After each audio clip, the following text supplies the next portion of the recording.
बिस्मिल्लाहिर्रहमानिर्रहीम। अस्सलाम वालेकुम। प्रोग्राम स्पोर्ट्स बाक्स सां गॾु मां आहियां तव्हांजो मेज़बान जमशेद अहमद।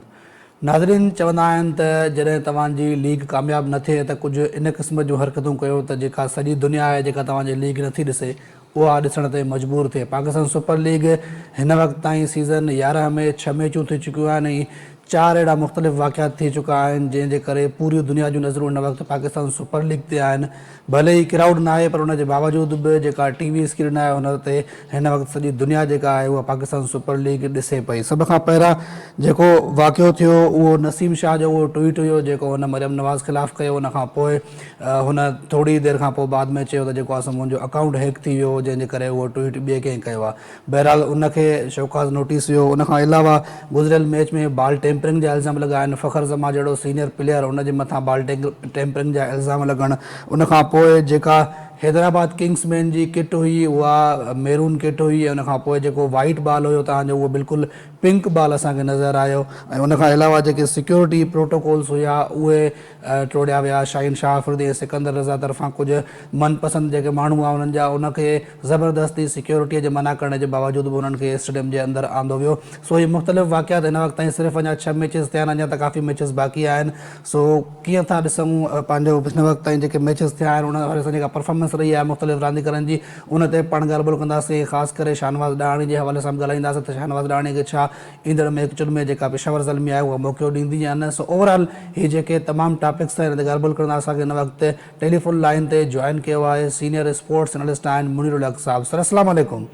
वालेकुम अस्सलाम जमशेद भाई, मुनीर बहुत साहब, बहुत क्या शुक्रिया। कहेंगे? पाकिस्तान सुपर लीग सीज़न 11 में अभी तक सिर्फ 6 मैचेस ही हुए हैं लेकिन कंट्रोवर्सीज बहुत सारी हमारे सामने आ चुकी है। गुज़िश्ता मैच में अगर देखें तो बॉल टेम्परिंग के इल्ज़ाम लग रहे हैं एक टीम के ऊपर, 5 रन की उनको पेनल्टी भी लगी थी। इसके अलावा वो पिंक बॉल वाला इशू आपने देखा होगा कि किस तरीके से वो मैरून किट थी और जिसकी वजह से बॉल पूरा पिंक हो गया था। तो मतलब खबरों में रहने के लिए मुख्तलिफ चीज़ें जानबूझ के यहाँ तो की जा रही हैं क्योंकि इस वक्त क्राउड भी नहीं है और हमारा मुकाबला भी आईपीएल के साथ है। तो क्या कहेंगे अभी तक जो 3-4 मुख्तलिफ कंट्रोवर्सीज हुई है?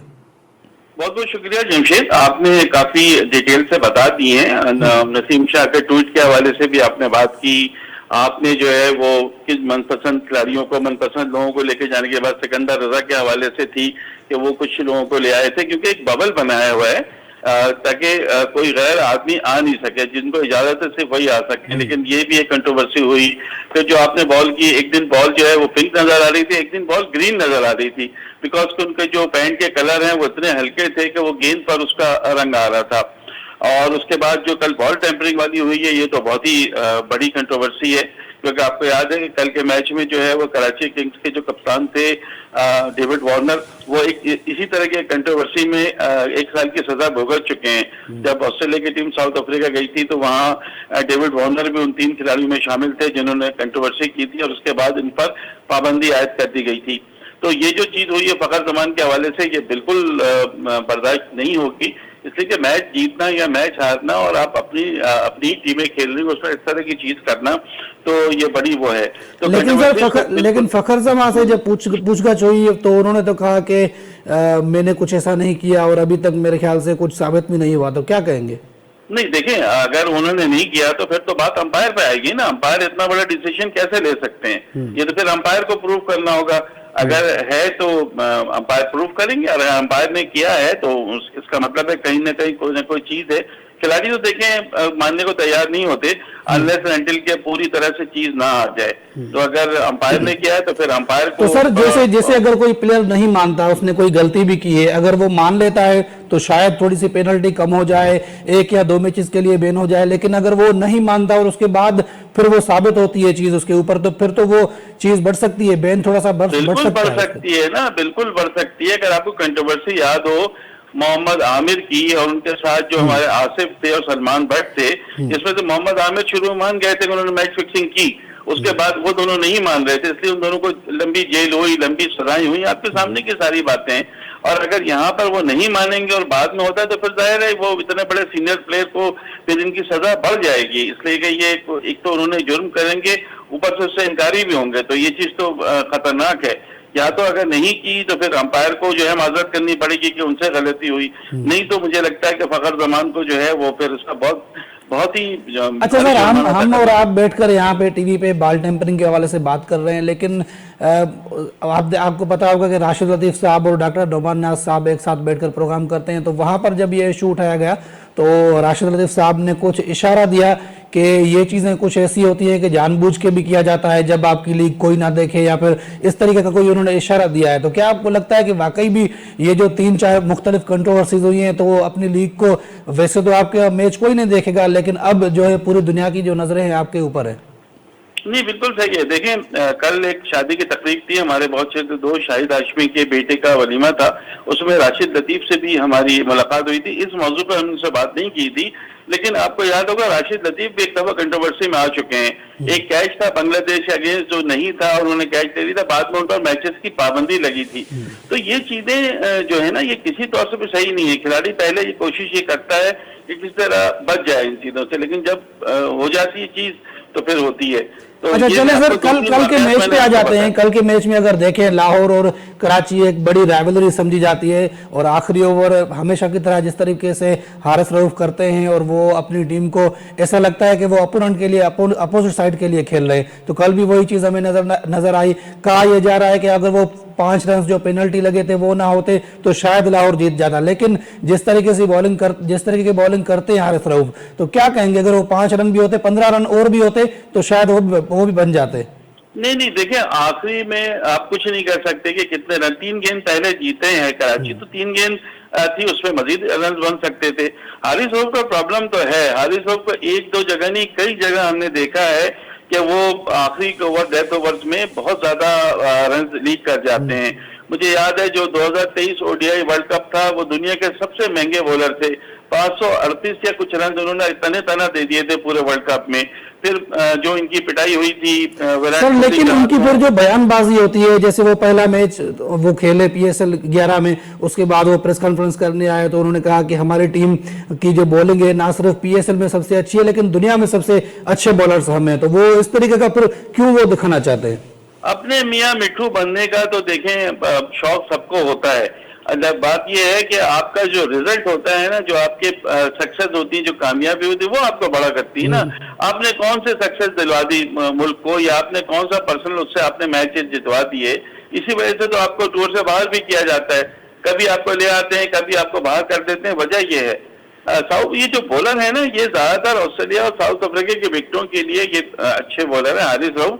बाकी जगह इनको एशियन विकेटों में इतनी मदद नहीं मिलती, और फिर मैंने ये देखा जज्बाती हो जाते हैं, थोड़ा शॉर्ट पिच करने लगते हैं, बाउंसर करने लगते हैं, जिसकी वजह से इनकी पिटाई होती है। ये अपना फोकस अपने उस पर नहीं रखते। अगर अपना फोकस रखें, कॉन्सेंट्रेशन रखें गेंद कराने में कि कौन सी गेंद ऑप्शन पे करनी है, कौन सी स्लोअर करनी है, कौन सी डेथ में करनी है, तो फिर इतना मसला ना हो। अच्छा सर, आपको लगता है कि शाहीन शाह अफरीदी जब ये अपनी दोस्ती यारी से बाहर आएंगे तब शायद उनकी टीम जीत पाएगी? जैसे कल हमने देखा कि उनकी टीम में एक बॉलर था जिन्होंने मेरे ख्याल से उबैद था, तो उन्होंने 3 ओवर में सिर्फ 11 रन दिए थे, और दूसरी तरफ अपना हारिस रऊफ थे, 3 ओवर में 35 रन वो दे चुके थे, लेकिन जब वो लास्ट ओवर आया तो वो फिर हारिस रऊफ की तरफ चले गए।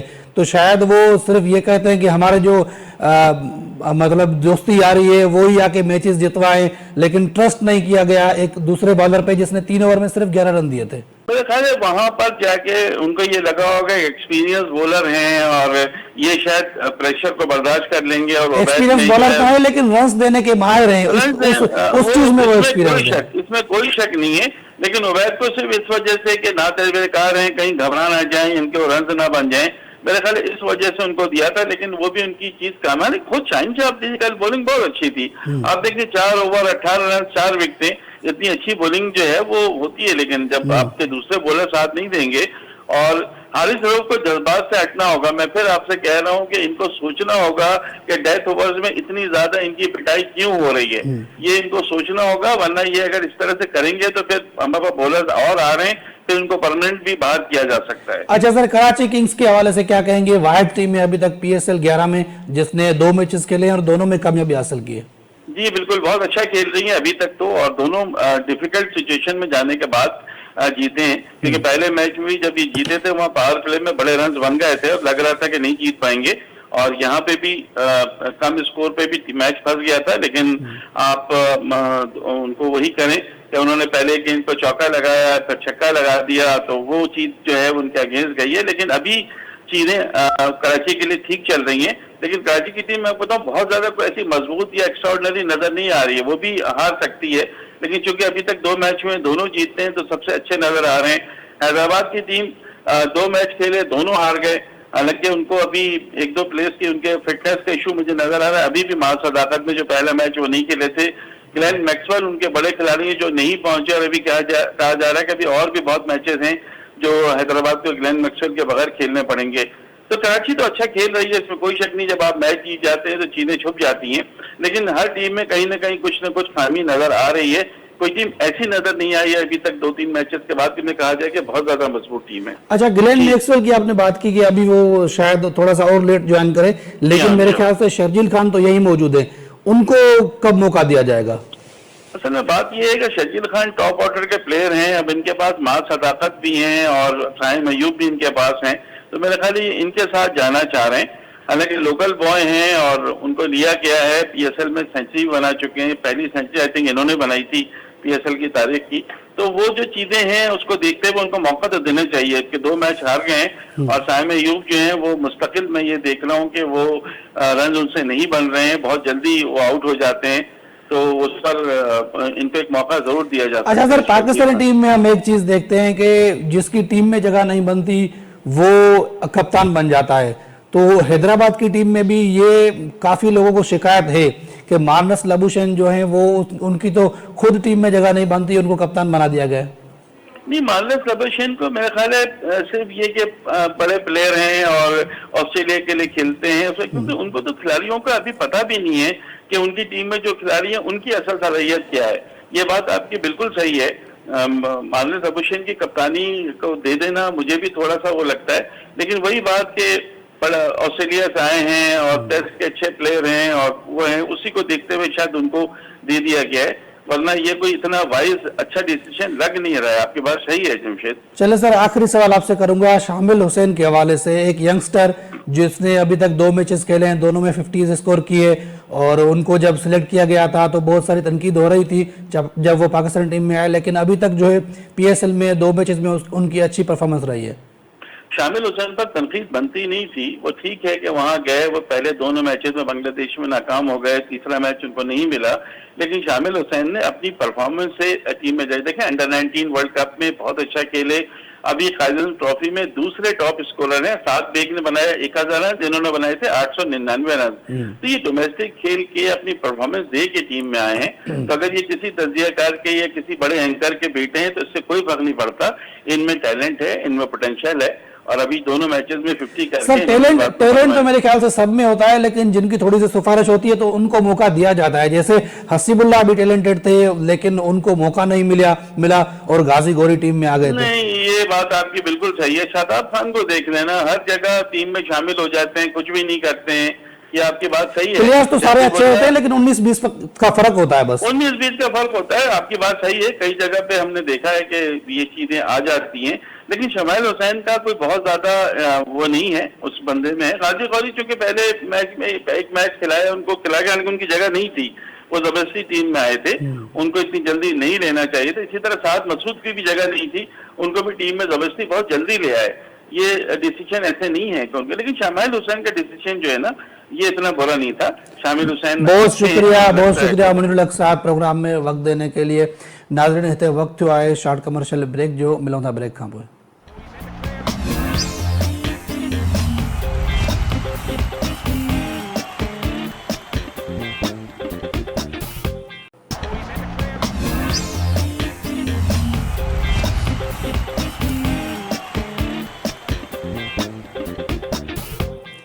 वेलकम बैक नाज़रीन, प्रोग्राम जे सिलसिले के अॻिते वधायूं था। ॻाल्हि ॿोल कंदासीं पाकिस्तान सुपर लीग सीज़न 11 जे हवाले सां, जिते तमाशाई जेके आहे उन्हनि जे बग़ैर जेके आहे मैचूं थी रहियूं आहिनि।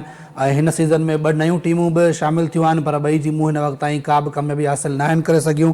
ऐं उनखां अलावा जॾहिं तव्हांजी लीग केरु न ॾिसे, तव्हांजो मुक़ाबिलो हुजे IPL सां, पोइ पंहिंजी लीग खे कीअं कामयाबु बणाइजे, त उन जी जेका तरकीब आहे उहा शायदि पाकिस्तान क्रिकेट बोर्ड वटि अची वई आहे या जेके असांजा ब्रॉडकास्टर आहिनि उहे उन शइ खे पकड़े विया आहिनि त हिन वक़्तु मुख़्तलिफ़ 6 मैचुनि जे दौरान 4 कंट्रोवर्सीज़ साम्हूं अची चुकियूं आहिनि। पहिरां मेरून किट जे ज़रिए बाल पिंक थी वियो हली, उनखां पोइ बाल टेम्परिंग जहिड़ो इंसिडेंट थियो आहे गुज़िरियल मैच में। उनखां अलावा नसीम शाह हिकिड़ो ट्वीट करे छॾियो मरियम नवाज़ जे ख़िलाफ़ ऐं मुख़्तलिफ़ शयूं।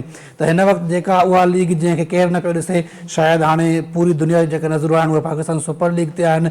छा इहा हिकु स्ट्रेटजी आहे या इहे वाक़ई जेके इंसिडेंट आहिनि उहे थिया आहिनि? ॻाल्हि ॿोल कंदासीं। ॻाल्हि ॿोल करण लाइ असांखे हिन वक़्तु टेलीफोन लाइन ते जॉइन कयो आहे स्पोर्ट्स एनालिस्ट आहिनि जुनैद मेमून साहब। जुनैद साहब अस्सलाम वालेकुम। वालेकुम सलाम।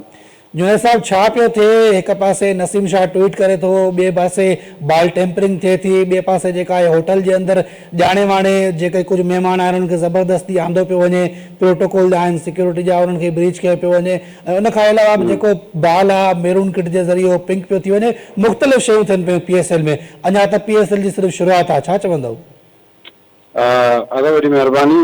तव्हां जेका ॻाल्हि शुरूआत में कई त IPL सां मुक़ाबिलो आहे, उन जे करे इहे इशूज़ थियनि पिया। त आउं सम्झां थो जेकर तव्हां निगेटिव शयुनि में पंहिंजे पाण खे माण्हुनि खे मुतवजा कंदा पाण वटि त इहा बदनामी आहे। तव्हांजो पॉइंट सां एग्री कोन कंदुसि। इहे शयूं उहे आहिनि जेके असांजी नाअहली साबित कनि थियूं। इन सां असांजी इज़त कोन थींदी।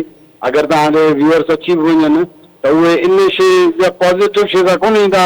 इहा ॻाल्हि मां तॾहिं कई जॾहिं इहा असांजे हिकिड़े सीनियर क्रिकेटर ॻाल्हि कई। तव्हां ॾिठो हूंदो त राशिद लतीफ़ ऐं डॉक्टर नोमाज़ नियाज़ जेको आहे उहो हिकिड़ो यूट्यूब ते पंहिंजो प्रोग्राम कंदा आहिनि। उन में डॉक्टर नोमाज़ नियाज़ सवाल कयो जॾहिं राशिद लतीफ़ खां इन हवाले जा, त राशिद लतीफ़ चयो त मां त हिन ते ॻाल्हाइण ई कोन थो चाहियां, ऐं उन हिकिड़ो इशारो ॾेई छॾियो। जेका मां ॻाल्हि कई उहे साॻियूं ई ॻाल्हियूं हुन पंहिंजे इशारे में सभु कुझु चई छॾियो आहे। न, तव्हां ॻाल्हि सही था कयो। ऐं सम्झां थो त इहे कंट्रोवर्सीज़ थियूं आहिनि, पर आउं सम्झां थो इहे असांजी बदनामी जो बाहिस आहिनि। इहो असां उहे शयूं कयूं पिया जेके निगेटिव आहिनि। आउं सम्झां थो असां कयूं कोन पिया। असांजो पाकिस्तान क्रिकेट जो शुरूआत इहो मसइलो रहियो आहे त असां इन्हनि क़िस्म जी कंट्रोवर्सीज़ में फासंदा रहंदा आहियूं। असांजे प्लेयर्स इहे हिकु दफ़ा न इलाही दफ़ा इहे ग़लतियूं कनि। पर हिकु ॿी शइ बि आहे, इंडियन क्रिकेट बोर्ड सां जॾहिं बि हुननि जे प्लेयर सां अहिड़ी का कंट्रोवर्सी थींदी आहे त हू उन शइ खे हाइड कंदा आहिनि, उन शइ खे लिकाईंदा आहिनि। पर असांजे रांदीगरनि खे एक्सपोज़ कयो वेंदो आहे ॼाणी वाणी। माज़ी में जॾहिं मोहम्मद आमिर वारो मसइलो थियो त तॾहिं बि ईअं थियो जो अहिड़ो थी पियो सघे जंहिंखे असांजे ई ऑफिशियल्स खे ख़बर हुई, चाहींदा त इन मामले खे पंहिंजे हद ताईं सॉल्व करे पिए सघिया। पर हुननि हीरो थियण जे करे फौरन ई इंटरनेशनल मीडिया ते इहा शइ ब्रेक कई ऐं केतिरी पाकिस्तान जी बदनामी थी। आउं सम्झां थो इहे जेके शयूं आहिनि हिन सां पाकिस्तान जी सुपर लीग खे फ़ाइदो न थींदो, नुक़सानु थींदो। असां उन्हनि शयुनि में पंहिंजो नालो कयूं, उन्हनि शयुनि में असां डिफरेंट शयूं कयूं जिन में असांखे लॻे त माना असांजो जेको PSL असांजे अॻियां पई वञे। मिसाल असांजी क्राउड जो आहे या नयूं शयूं मूंखे हैरानी पई थी। हीअ असां क्लेम कंदा आहिनि त PSL असांजो डे बाय डे बहितर पियो थिए। पर तव्हां हींअर बि वञो PSL 1 जो फाइनल चेक करियो 2016 में जेको पहिरियों सीज़न थियो आहे, तव्हांजो फाइनल या हुनजो हाईलाइट वञी ॾिसो त चवंदो यार असांजो PSL त केतिरो बहितरीनु हो। फाइनल हले पियो, संगाकारा खेॾे पियो, तव्हांजो केविन पीटरसन खेॾे पियो, दुनिया जा वॾे वॾे नाले वारा रांदीगर आहिनि। उन टाइम ते तव्हां PSL जो क्लास चेक कयो। असां डे बाय डे पहुचे पिया वञूं, अॻिते कोन पिया वञूं। अच्छा जुनैद, थोड़ी ॻाल्हि ॿोल कंदासीं हैदराबाद जे हवाले सां। हैदराबाद किंग्स में जेका टीम आहे उन 2 मैचूं खेॾियूं आहिनि, ॿिन्ही में उन्हनि खे शिकस्त थी आहे। जेके फैंस आहिनि उन्हनि खे इंतज़ारु आहे शर्जील खान जो, उन्हनि खे इंतज़ारु आहे गिलेन मैक्सवेल जो। आख़िर कहिड़ी ग़लती करे रहिया आहिनि, कहिड़ी किथे इम्प्रूवमेंट जी ज़रूरत आहे हैदराबाद किंग्समैन खे? जमशेद भाई, जेसिताईं तव्हां ॻाल्हि की हैदराबाद जी, मूंखे लॻे थो हैदराबाद वारनि पंहिंजे रांदीगरनि खे PSL जो एक्सपीरियंस कराइण लाइ टीम खे इंटर करायो। मूंखे कंहिं बि एंगल खां लॻे कोन थो त हैदराबाद जो को खटण जो को माइंड सेट आहे। मूंखे लॻे थो हुननि पाण में कंदो यार क्यों न PSL खेला जाए। हिननि अमेरिका में बि डिस्कस कयो त पोइ हीअ पंहिंजे रांदीगरनि खे PSL जो एक्सपीरियंस कराइण कंहिं बि एंगल खां तव्हांखे लॻे कोन। ॾिसो जेको हुननि कप्तान कयो आहे, उहो कप्तान कहिड़ी एंगल खां कप्तान ठहे थो जंहिंजी टीम में जॻह ई कान थी ठहे। माना हिन अंदरूनी ख़बर इहा आहे त जेसन गिल्स्पी चयो मेरे 2-3 प्लेयर ये हैं, इनको डालो टीम में, और माना असांजा अमेरिका जा उन्हनि खे टीम में विझो, इन तरीक़े सां टीम ठही आहे। सो सम्झ में ॻाल्हि कान थी अचे त हिननि जी मैनेजमेंट बि न टीम स्क्वाड सिलेक्शन सही थी आहे, न तव्हांजो 11 सही था सिलेक्ट कनि, खेॾाइणो हिकिड़े खे खेॾाइनि ॿिए खे था। सो ॾिसजे छा थो थिए अॻियां मैचनि में। मूंखे मतिलबु लॻे थो त हेॾा सीरियस कोन्हनि पंहिंजी टीम खे वठी करे। न मतिलबु जेका उमेद हुई असांखे त जेके असांजा ओपनर आहिनि साहिब अयूब आहे या उन खां अलावा जेको ॿियो महास अदा कंदा त हीअ कुझु सुठी ओपनिंग ॾींदा, उन खां पोइ असांजो जेको टैलेंट हूंदो कुझु न कुझु किथे न किथे रन्सूं करे वेंदा, पर उहे ई रन्सूं न पिया करे सघनि। बिल्कुलु, इहो त मतिलबु साहिब अयूब जी जो फॉर्म ते त हुई क्वेश्चन मार्क हो। साहिब अयूब यको वर्ल्ड कप में फेल वियो पिए।